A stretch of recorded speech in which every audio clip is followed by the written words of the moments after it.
Como vimos en el episodio anterior, si queremos entender el plan de Dios para nuestra salvación, tenemos que mirar el santuario. El santuario es el plano o la maqueta diseñada por Dios para entender el trabajo y ministerio de Jesús. Como dijo Juan el Bautista en Juan 1:29, Jesús es el Cordero de Dios que quita el pecado del mundo.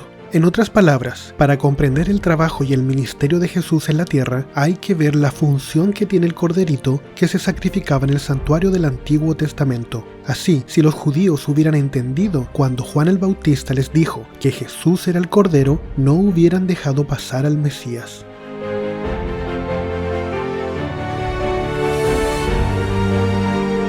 Esto es Reflexiones de un Peregrino, un podcast del Ministerio La Verdad Presente. Mi nombre es Ariel y en el episodio de hoy hablamos del patio del santuario y la obra de Cristo en la tierra.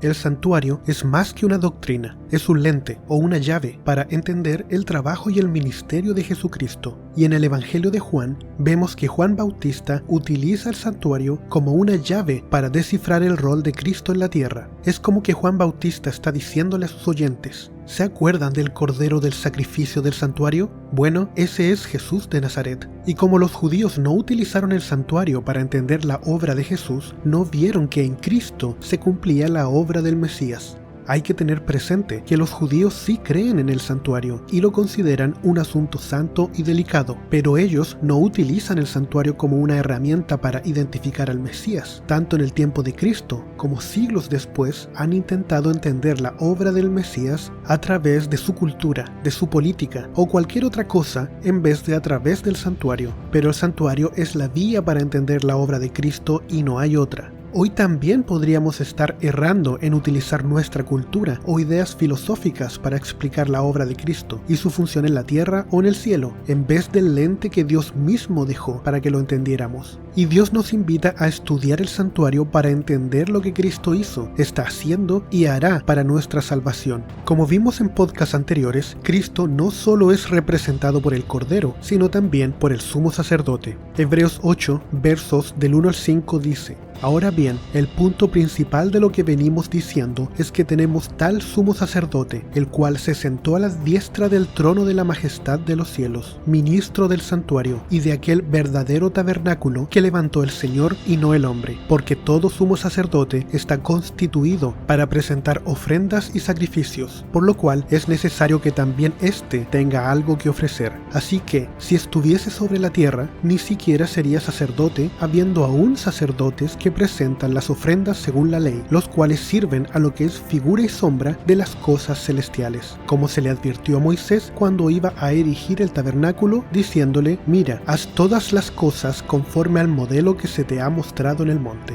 De acuerdo con Pablo, Cristo está cumpliendo su labor como sumo sacerdote ahora mismo, y no en la tierra, sino en el cielo. En otras palabras, no solo utilizamos el lente del santuario para entender la labor de Cristo en la tierra, sino también hay que utilizarla para entender la labor de Jesús en el cielo. ¿Y qué está haciendo Jesús en el cielo? ¿Te lo has preguntado alguna vez? Aquí Pablo lo dice con claridad, porque Pablo miró el santuario y supo qué es lo que debería estar haciendo Jesús allá. Y dice que ahí es sumo sacerdote, ministrando por nuestros pecados en un santuario que no es hecho de mano humana o por Moisés, sino que es uno celestial, construido por Dios. Cuando vamos a Daniel 8:14, un versículo que estudiamos dentro de los primeros episodios de Reflexiones de un Peregrino, y vemos que indica que en cierta época el santuario sería purificado, utilizando el lente de la doctrina del santuario, podemos ver por fe cómo Cristo pasa de ministrar en el lugar santo a ministrar al lugar santísimo del santuario. Así que, si utilizamos los lentes del santuario, podemos entender las funciones de Cristo, tanto en el cielo como en la tierra.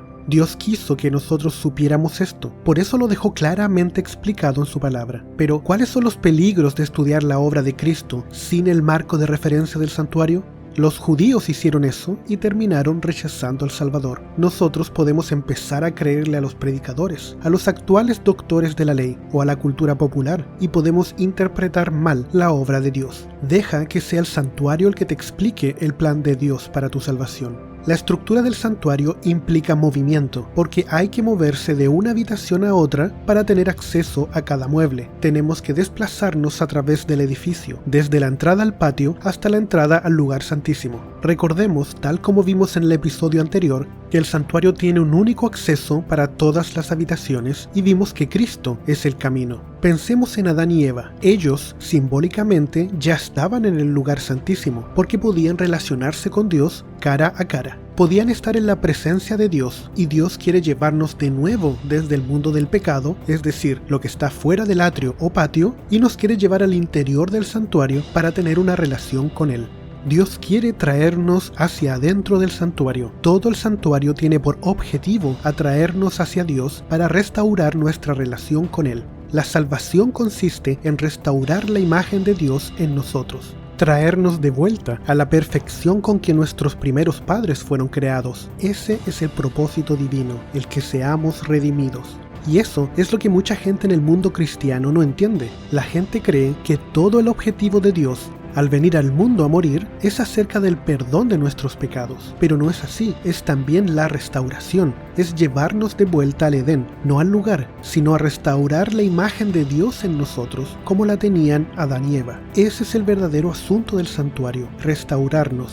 Recordemos que cuando Adán y Eva descubrieron que estaban desnudos, inmediatamente la respuesta humana fue vergüenza, y su reacción fue el de cubrirse ellos mismos. Y esa es la respuesta humana al pecado, intentar cubrirnos nosotros mismos, nuestra fealdad de carácter, al menos que no sea visible para el resto de las personas. Muchos viven la ilusión de que no son tan malas personas de acuerdo con lo que se han acostumbrado a mostrar públicamente, no realmente por lo que tienen en el corazón. Lo que Dios hizo fue cubrir a Adán y Eva inmediatamente. La Biblia dice que Dios cubrió su desnudez con ropa de piel. Esto claramente implica que animales tuvieron que morir para cubrir la desnudez de ellos. Esta es la primera vez que un sacrificio ocurre en la Biblia, para cubrir la desnudez moral del hombre. Y aunque la Biblia no lo dice explícitamente, yo creo que debió ser un cordero. Un cordero fue provisto para cubrir el pecado de Adán y Eva. Esa ropa es la justicia de Cristo que cubre nuestro pecado. Este evento es simbolizado por el sacrificio del cordero a la entrada del santuario.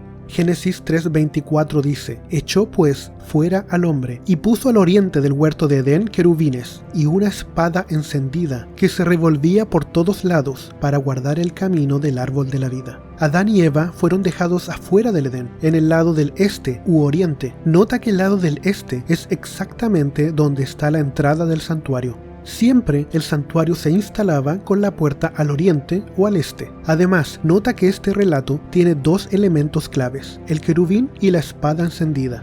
Esto es lenguaje del santuario, porque los querubines estaban en la presencia de Dios, la Shekinah, en el lugar santísimo. La espada de fuego nos hace recordar cómo el trono de Dios está en medio de las piedras ardientes. Y este fue el lugar, a la entrada del Edén, donde Adán y Eva, y luego Caín y Abel, venían a sacrificar y a adorar a Dios. Recordemos que el Edén estuvo aquí en la tierra hasta antes del diluvio. Es muy importante destacar aquí que el servicio de sacrificio no comenzó con Moisés, como algunos quieren creer. La Biblia dice que Caín y Abel traían sus ofrendas ante Dios. El servicio de sacrificio empezó a la puerta del santuario. A la entrada del Edén es donde Dios condescendió con el hombre caído para comunicarse con él. Adán y su familia venían a adorar a la puerta del Edén, y la historia de Caín y Abel nos muestra que la adoración ha sido un asunto controversial desde la misma época de Adán, y será un asunto controversial hasta que Cristo venga por segunda vez. Hoy en día es un asunto muy discutido en las iglesias cristianas. Abel trajo un cordero como debía hacerlo, pero Caín trajo parte de su cosecha. Esta adoración de Caín y Abel nos muestra que hay dos tipos de adoración, la verdadera y la falsa. Ambas adoraciones estaban teóricamente dirigidas a Dios, pero una era falsa. Sabemos que la historia continúa con Caín matando a Abel, pero Dios desciende a conversar con Caín y le dice, Génesis 4:7, si bien hiciereis, ¿no serás enaltecido? Y si no hicieres bien, el pecado está a la puerta. Con todo esto, a ti será su deseo y tú te enseñorearás de él.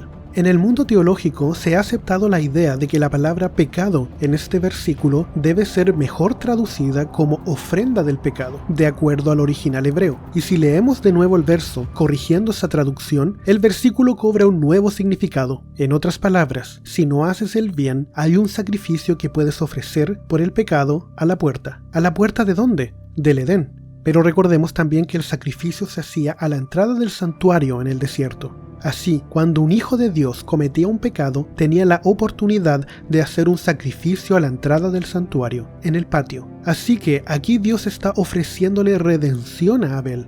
Dios nos da esa oportunidad a nosotros también, la posibilidad de ser redimidos, aceptando la muerte del Cordero de Dios, Jesús.